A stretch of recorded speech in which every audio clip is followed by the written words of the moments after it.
அன்பர்களே, இன்றைக்கி நான் உங்களுக்கு காண்பிக்கிற பயனுள்ள பகுதியில் தக்காளி செடியில் தேவையில்லாத கிளைகளை கிள்ளி விடுறதை பற்றி உங்களுக்கு காண்பிக்க போகிறேன். பார்த்திங்கன்னா, உங்களை தக்காளி செடியில் 2 கிளைகளுக்கு நடுவில் ஒரு கிளை வரும். அந்த கிளை இப்படி பார்த்திங்கன்னா தெரியும் பாருங்கள். இந்த 2 கிளைகளுக்கு நடுவில் ஒரு கிளை வந்திருக்கு. இது தேவையில்லாத பயனில்லாத கிளை. இதை நீங்கள் கிள்ளி எடுத்துட வேணும். இது ஏன் கிள்ளி எடுக்க வேணும்னு சொன்னால், உங்களுடைய தக்காளி செடிகள் அதிகமாக பூக்கள் பிடிச்சி காய்க்கிறதுக்கு இந்த பயனில்லாத இந்த கிளைகளை நீங்கள் கிள்ளி எடுத்துடணும். இது சின்ன நிலையே நீங்கள் வளர்ந்து வரும்போது இந்த தேவையில்லாத கிளைகளை நீங்கள் கிள்ளி விட்டுறணும்.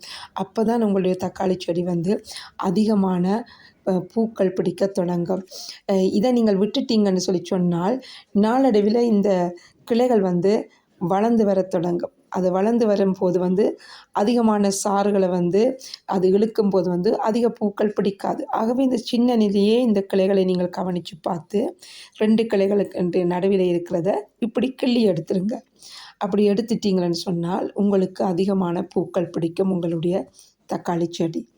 ஆகவே நீங்கள் இப்படி உங்களுடைய செடிகளில் இப்படியாக பூக்கள் பூக்காமல், அதிக பூக்கள் பூக்காமல், காய்கள் வைக்காமல் இருக்குதுன்னு சொன்னால், இதை நீங்கள் கவனித்து பார்த்து இந்த காரியங்களை செய்யுங்க.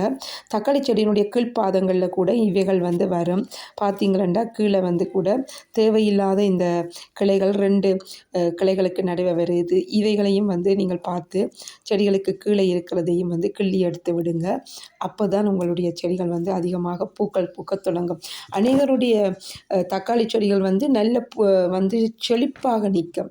நல்லா வளர்ந்து நல்ல பச்சை பசேலண்டு இருக்கும். ஆனால் பூக்கள் பூக்காது, காய்கள் பிடிக்கிறது குறைவாக இருக்கும். காரணம் இதுதான்.